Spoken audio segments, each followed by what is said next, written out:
오늘의 큐티 말씀은 예레미야 애가 3장 19절부터 39절입니다. 제목 회복과 희망. 먼저 앞뒤 문맥을 살펴보겠습니다. 딸 시온, 예루살렘에 임한 고난과 어려움은 말로 표현할 수 없습니다. 시인은 이 모든 원인이 하나님의 말씀을 따르지 않았다고 표현합니다. 징계의 매를 들어 진노하시는 분도 하나님이시지만 또한 돌아가야 할 길도 하나님이심을 깨닫게 됩니다. 하나님은 언제나 그의 자녀된 백성들이 올바른 길로 갈 수 있도록 도우십니다. 고난 가운데서도 하나님의 사랑과 자비를 구하는 탄원을 합니다. 기도를 합니다. 하나님은 기도하고 도움을 청하는 자에게 응답하시는데 회복시키시는 하나님의 약속을 느낄 수 있습니다. 문단을 나눠보겠습니다. 19절부터 30절은 희망, 31절부터 39절은 회복. 19절에 보면 시인, 저자는 자신의 고초와 재난, 쓴 쑥과 쓸개즙 같은 고난, 어려움을 기억해 달라고 한탄합니다. 현실적인 예루살렘의 고난은 먹을 양식이 없어 사람들이 죽어가고 또한 파괴되고 무너진 것 현상을 볼 수 있습니다.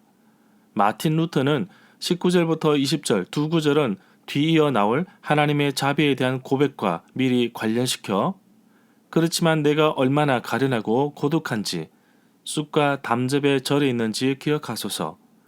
주께서 그것을 기억하실 것은 내 영혼이 그렇게 내게 말하였음이니라 는 식으로 옮겼습니다. 20절에 보면 얼마나 슬프고 가련한지 그리고 고독한지를 지금까지 나온 내용을 요약하고 있습니다. 쓴 쑥, 쓸개즙을 기억한다는 것은 슬픈 일이지만 내 영혼이 처해져 있는 모습이 현실적으로 슬프고 힘들다는 것을 말합니다. 21절에 보면 그러나 이러한 고난과 어려움을 시인, 저자의 마음속에 담아 곰곰이 생각하였더니 오히려 시인, 저자에게는 소망, 희망이 되었다고 고백합니다.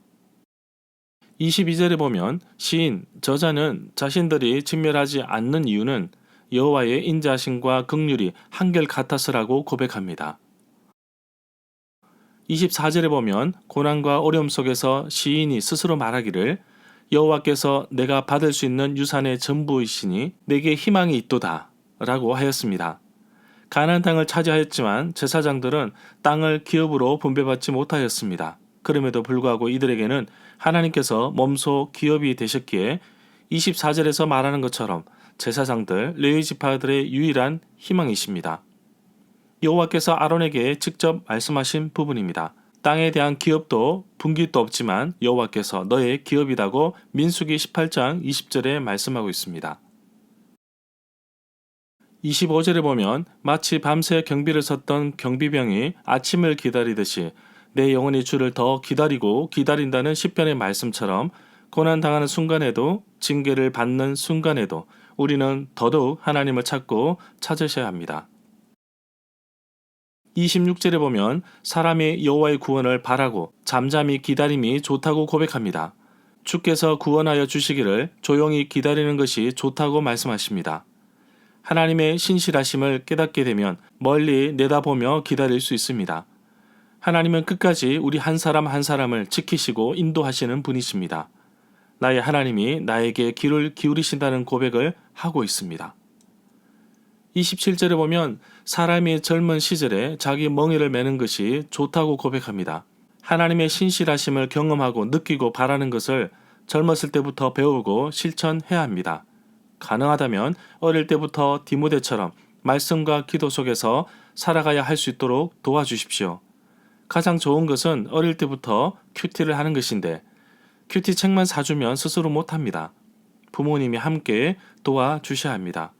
온 가족이 한 본문의 말씀을 가지고 함께 은혜를 나눌 때 깨닫지 못했던 은혜를 나눔을 통하여 채워주십니다. 28절에 보면 주께서 힘든 멍에를 짊어지게 하셨는데 무거울 때는 잠잠고 홀로 앉아서 조용히 있어야 합니다.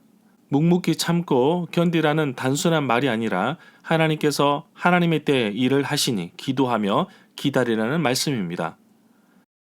32절에 보면 주께서 우리를 근심하게 하시더라도 그 크신 사랑으로 우리에게 자비를 베푸십니다. 대적들이 머리가 되고 원수들이 형통케 되는 것은 그들의 죄가 많기 때문입니다. 비록 적들이 원수들이 나를 괴롭힌다 할지라도 회복시키시고 이끄시는 분이 하나님이심을 잊지 말아야 할 것입니다. 33절에 보면 주께서 우리를 괴롭게 하시거나 근심하게 하시는 것은 그분의 본심이 아니십니다. 시인은 고난을 당하는 것이 하나님의 본심이 아니라는 것을 재차 강조하고 있습니다. 히브리서 12장 6절 말씀에 보면 주께서는 사랑하시는 자를 때로는 징계하시고 자기를 받아들이는 아들에게도 채찍질을 하시는 분이십니다. 히브리서 12장 10절에 보면 우리가 잠시 하나님의 뜻대로 우리를 징계하시는 것을 참고 기다리면 하나님은 우리의 유익을 위해 또 그의 거룩하심에 참여할 수 있도록 해주십니다. 히브리서 12장 11절에 보면 고난과 징계를 받는 사람 또는 내가 받을 때에는 무척이나 슬프고 힘들어 보이지만 그 후에는 받은 연단으로 말미암아 의와 평강의 열매를 맺힐 것이라고 하십니다. 36절에 보면 재판에서 사람이 억울하게 판결을 받는 일이 있지 않을까 염려하고 계신다고 합니다. 시인은 자신이 경험한 것처럼 받은 불의에서 왜 주께서 개입하셔서 해결하지 않으시는가 하는 이의를 제기하는 모습입니다. 절마다 상세한 설명과 구절 해석, 핵심 내용과 중심 줄거리는 네이버 블로그에 올려져 있습니다. 내게 주시는 교훈입니다. 내 삶에서 일어나는 까닭없는 고난을 어떻게 이해할 수 있겠습니까?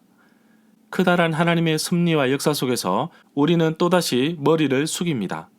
하나님께서 고난을 주신 것은 우리를 멸망시키기 위함이 아니라 우리를 성장하도록 이끄시기 때문입니다. 선하신 하나님께서 딸 시온, 예루살렘을 회복시키실 것을 믿으며 또한 이 땅을 회복시키실 것도 믿음으로 기다리며 고대합니다. 이내라 이 백성을 긍휼히 여겨 주십시오. 선한 일이든지 악한 일이든지 모두 다 주의 주권에 있는 것을 고백합니다. 주께서 비록 힘든 일, 멍에를 맡기셨다고 할지라도 홀로 조용히 앉아 조용히 그 음성을 들어보십시오. 모든 것이 주의 명령에 따라 움직입니다. 우리의 기도를 통해 하나님의 마음을 움직일 수 있습니다. 하나님의 뜻이 나를 통하여 이 땅 가운데 임하도록 기도합시다. 선하신 하나님, 우리 주변에 고난으로 인하여 힘들어하는 주의 자녀들이 많습니다. 이길 힘을 주옵소서. 분명한 것은 희망이 하나님께 있음을 고백합니다. 돌아갈 길도 하나님께 있음을 고백합니다.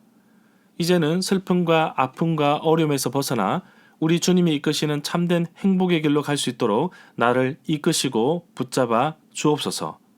예수님의 이름으로 기도합니다. 아멘.